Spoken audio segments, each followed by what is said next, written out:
नमस्कार मित्रों। झारखंड में जेएसएससी द्वारा +2 टीचर बनने का आवेदन आमंत्रित किया गया है। तैयारी में अभी से ही लग जाए। मैं आप लोगों को अपने इस चैनल के माध्यम से इकोनॉमिक्स का कुछ इम्पोर्टेंट क्वेश्चन बताता रहूँगा, जिससे आपको परीक्षा में बहुत हेल्प हो जाएगा। साथ ही नवंबर माह में इंटर का भी एग्ज़ाम होने वाला है, उनके लिए भी ये इम्पोर्टेंट है। शुरू करने से पहले आपसे निवेदन है कि अपने चैनल इकोनॉमिक्स प्लस पर नए हैं तो चैनल को जरूर सब्सक्राइब कर ले, घंटी का आइकन को दबाकर ऑल नोटिफिकेशन ऑन कर ले और ज़रूरतमंदों को यह वीडियो जरूर शेयर करें। तो चलिए हम लोग आज कुछ नया सीखते हैं। पहला क्वेश्चन है, समष्टि अर्थशास्त्र के अभिकर्ता क्या करने का प्रयास करते हैं? तो लाभ कमाने पर जनता के कल्याण को अधिकतम करने का, आर्थिक एजेंट के लक्ष्य की पूर्ति का, या इनमें से कोई नहीं। तो यहाँ है समष्टि अर्थशास्त्र के अभिकर्ता जो है वो जनता के कल्याण को अधिकतम करने का प्रयास करते हैं।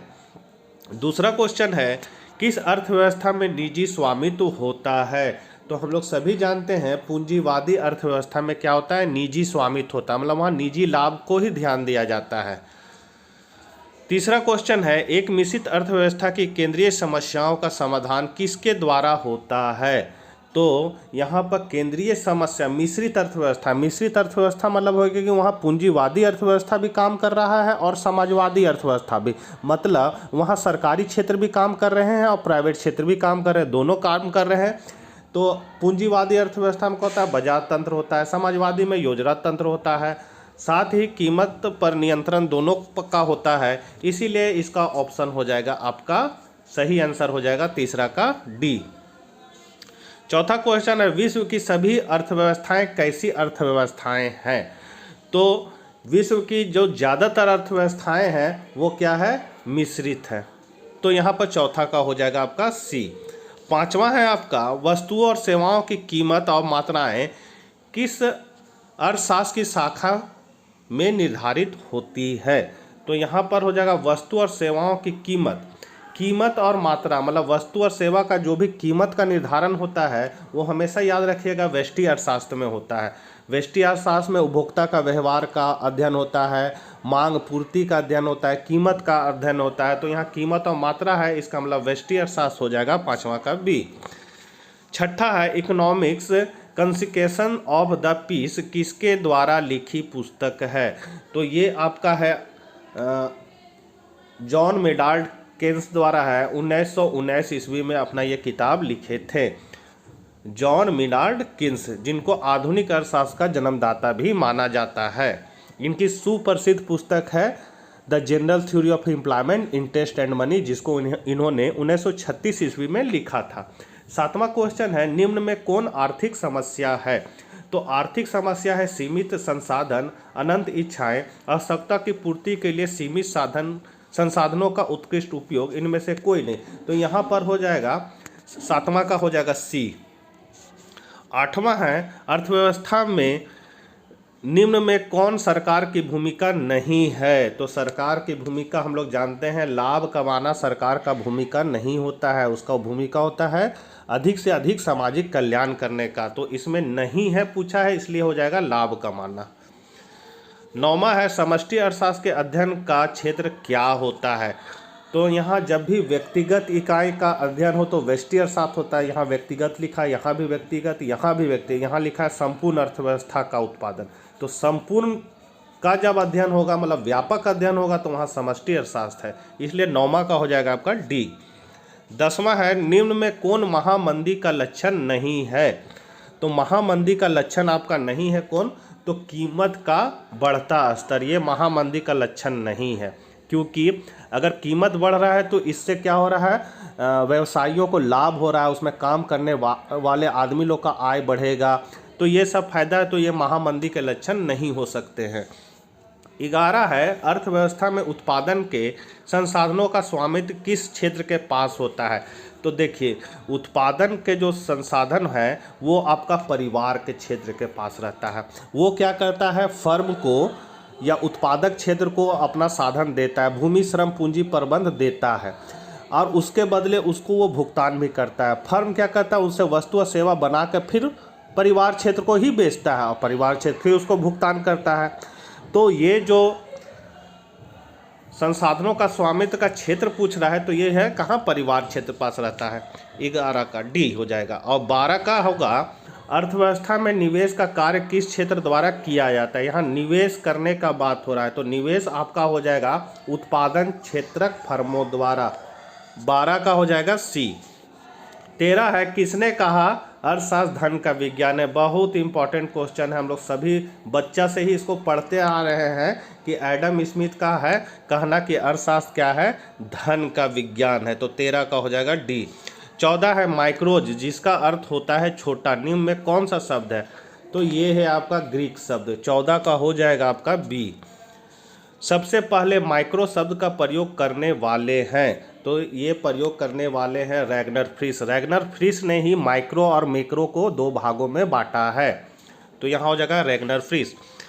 निम्न में से किस अर्थव्यवस्था में निजी क्षेत्र एवं सार्वजनिक क्षेत्र दोनों का सह अस्तित्व होता है। तो जाहिर सा बात है जब दोनों साथ में हो तो वो मिश्रित अर्थव्यवस्था कहलाएगा।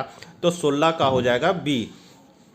17 है किस अर्थव्यवस्था में निजी संपत्ति के अस्तित्व एवं प्रधानता पाई जाती है। देखिए निजी संपत्ति का अस्तित्व और उसकी प्रधानता, तो यहाँ पर हो जाएगा पूंजीवादी। पूंजीवादी अर्थव्यवस्था में क्या होता है, निजी स्वामित्व होता है।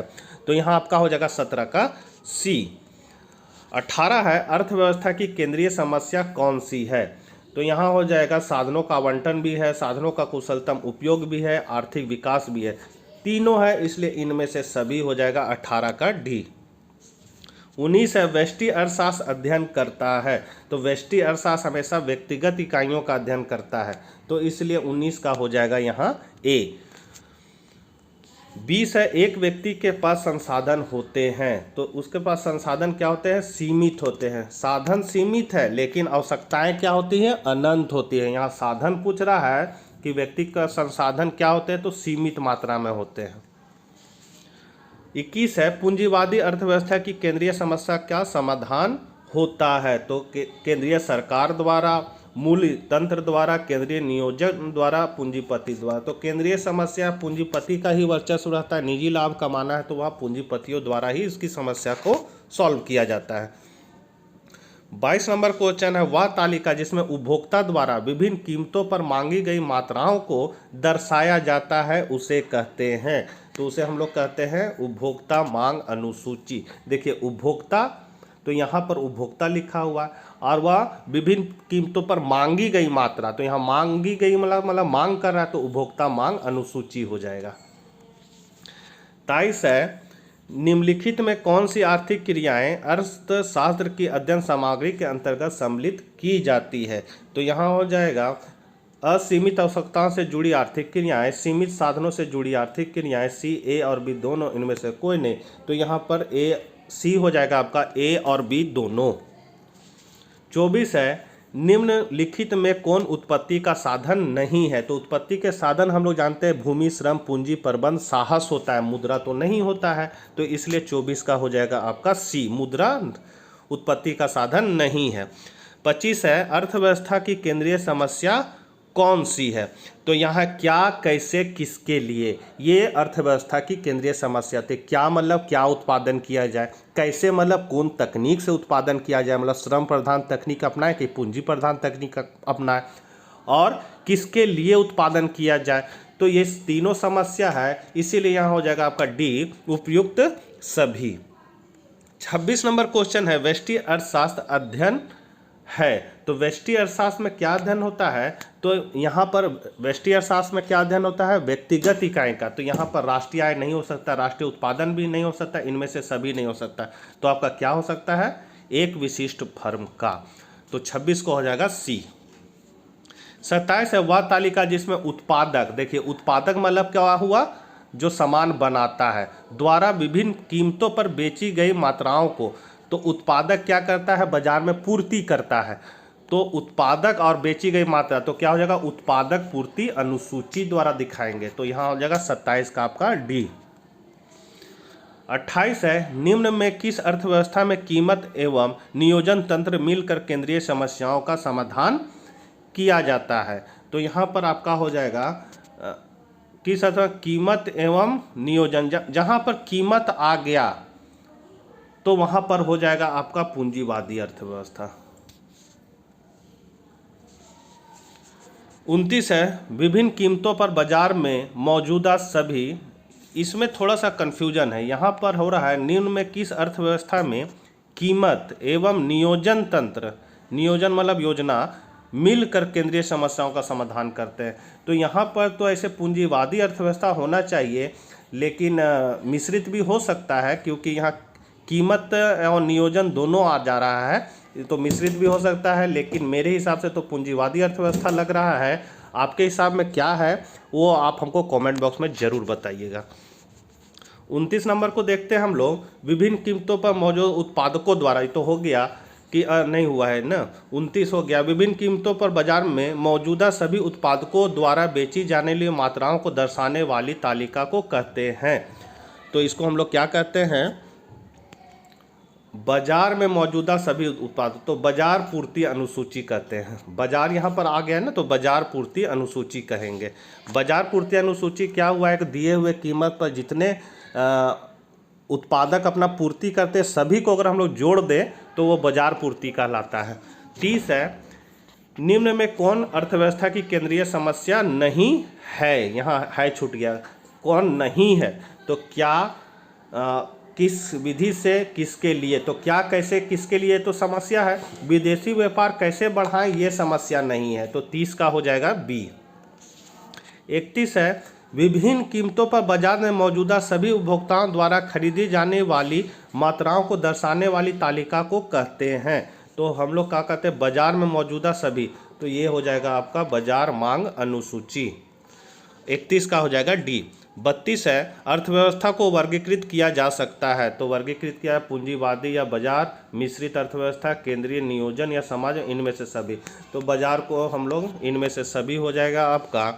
फिर हम लोग 33 देखते हैं, लोग प्रयास करते हैं। तो लोग क्या प्रयास करते हैं, तो लोग अपना प्रयास करते हैं अपने संसाधनों का सर्वोच्च रूप से उपयोग करने का, मतलब जो उनके पास साधन है उसका उससे से अधिक संतुष्टि कैसे ले सकते हैं, वो चीज़ को वो लोग करने का प्रयास करते हैं, मतलब कौन, उपभोक्ता। अगला है 34, उपभोग के वक्त विभिन्न वस्तुओं का चयन करते वक्त एक उपभोक्ता विवेकशील होता है। तो सही बात है, विवेकशील होता है। किस मामले में वह विवेकशील होता है, तो यहाँ हो जाएगा जब वह रुचि व अरुचियों के अनुरूप चयन करता है, मतलब क्या उसको अच्छा लग रहा है, क्या उसको अच्छा नहीं लग रहा, उसके बीच वह क्या करता है, चुनाव करता है। तो यहाँ पर 34 का हो जाएगा ए। 35 है, किसने कहा अर्थव्यवस्था कभी वास्तविक विज्ञान होता है और कभी आदर्श विज्ञान। बहुत इंपॉर्टेंट क्वेश्चन है ये। तो ये है फ्रेडमैन का कहना है कि अर्थव्यवस्था कभी वास्तविक विज्ञान होता है, कभी आदर्श विज्ञान। वास्तविक विज्ञान मतलब होता है कि किसी भी चीज़ को हम लोग प्रयोगशाला में प्रयोग करके देख सकते हैं। जैसे अगर हम गेहूं है, गेहूं को पीटेंगे तो पीसेंगे तो आटा बनेगा, आटा को गूँथेंगे तो फिर उसके बाद हम लोग रोटी बना सकते हैं, उसको हम लोग प्रयोग करके देख सकते हैं और वैसा ही होगा। ये हुआ वास्तविक विज्ञान। आदर्शात्मक विज्ञान में मतलब होता है कि गरीबी को कैसे दूर करना, तो उसके बारे में हम लोग क्या क्या सुझाव दे सकते हैं, क्या कर सकते हैं, वो आपका आदर्शात्मक विज्ञान में होता है। तो इसीलिए कहता है कि कभी वास्तविक विज्ञान होगा, कभी आदर्शात्मक होगा। ये कथन किसका है, फ्रेडमैन का। बहुत इंपॉर्टेंट क्वेश्चन है ये। 36 है, निम्न अर्थशास्त्री में कौन कल्याणकारी विचारधारा के नहीं है।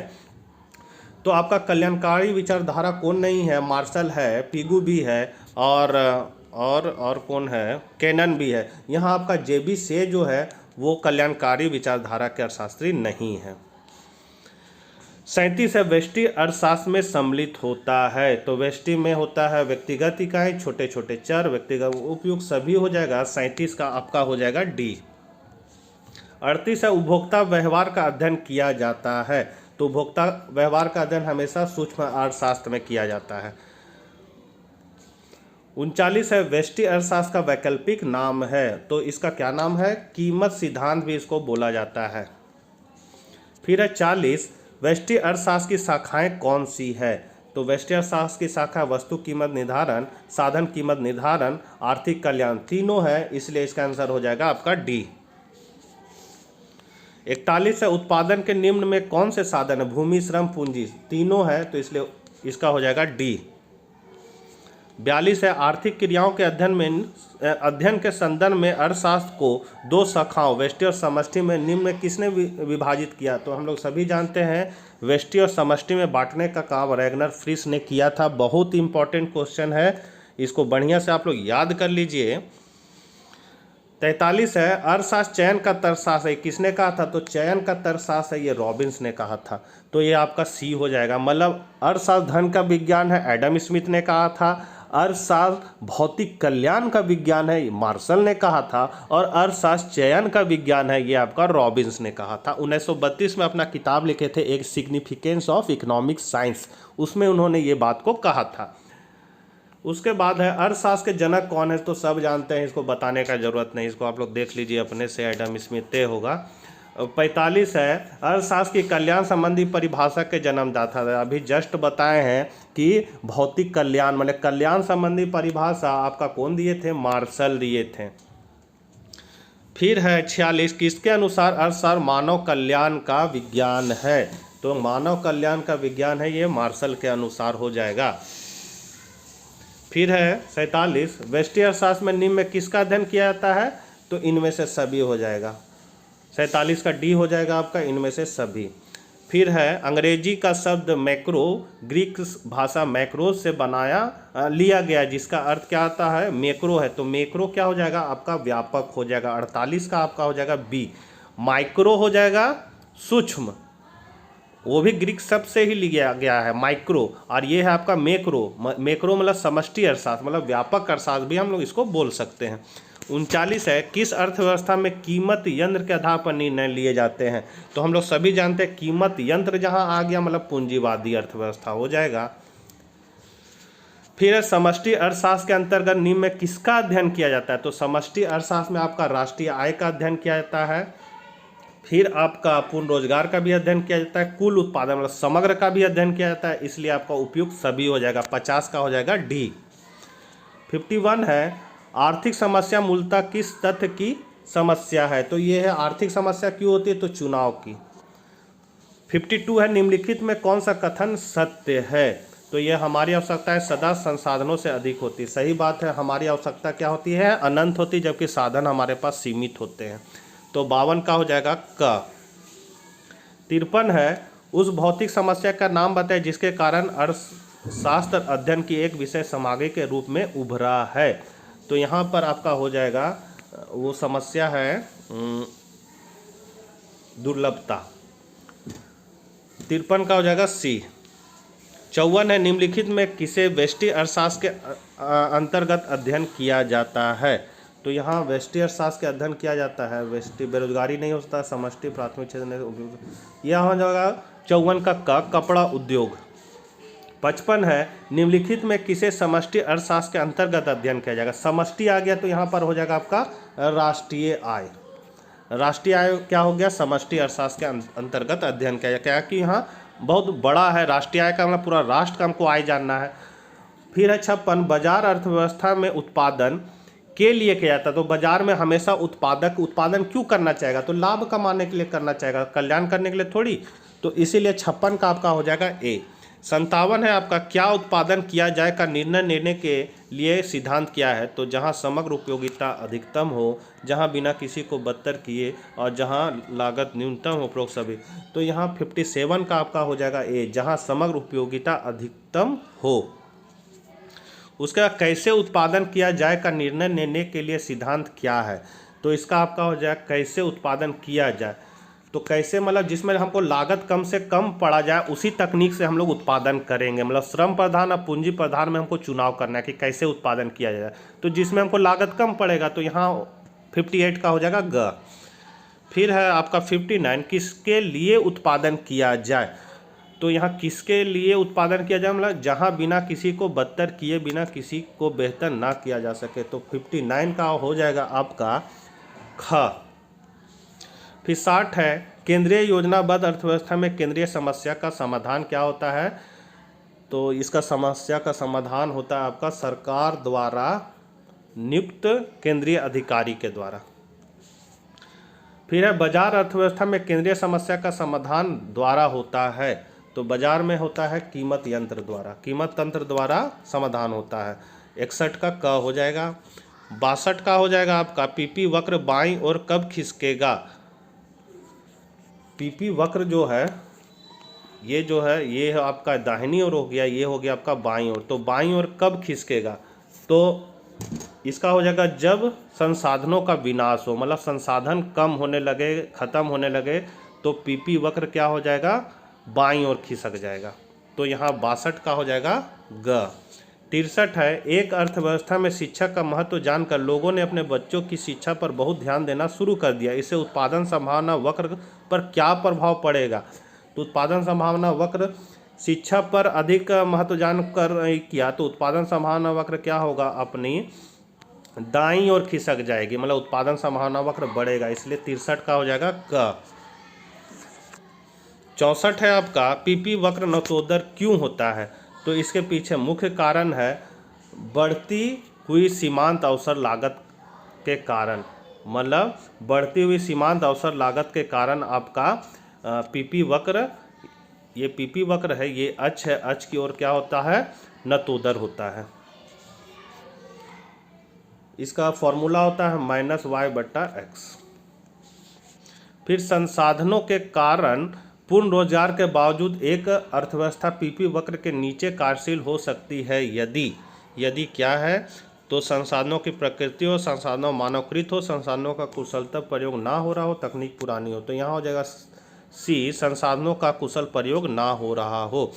अब अगला जो क्वेश्चन है वो 66 से 68 तक जो क्वेश्चन है इस चित्र के आधार पर है, तो हम लोग इस चित्र को ध्यान में रख के इसका जवाब देंगे। बिंदु ए क्या दर्शाता है, तो बिंदु ए आपका क्या दर्शाता है, यहाँ पर बिंदु ए है, ये क्या दर्शा रहा है, तो 66 का आपका हो जाएगा, ये दर्शा रहा है संसाधनों का पूर्ण एवं कुशलतम प्रयोग को दर्शा रहा है। यहाँ 66 का हो जाएगा बी। और 67 आपका बिंदु बी क्या दर्शाता है, तो बिंदु बी को हम लोग देखते हैं। यहाँ बिंदु बी है, ये इससे ऊपर है, थोड़ा सा कम है, तो बिंदु बी आपका दर्शा रहा है 67 का हो जाएगा अपर्याप्त संयोग को दर्शा रहा है। उसके बाद बिंदु यू क्या दर्शाता है, तो बिंदु यू, ये जो यू है वो यहाँ पर है, ये क्या दर्शा रहा है, तो ये दर्शा रहा है आपका संसाधनों का अल्प एवं अकुशल प्रयोग को दर्शा रहा है। तो ये थे कुछ पीजीटी शिक्षक बनने के लिए अर्थशास्त्र में महत्वपूर्ण प्रश्न। साथ ही इंटर के 12th क्लास का भी एग्ज़ाम नवंबर माह में होना है, उसके लिए भी यह इम्पोर्टेंट है। तो आप लोग इसको वीडियो को जरूर शेयर कीजिएगा। अपने चैनल इकोनॉमिक्स प्लस पर नए हैं तो चैनल को सब्सक्राइब कर लीजिएगा। मिलते हैं नेक्स्ट वीडियो में, तब तक के लिए आज्ञा दीजिए, बाय बाय।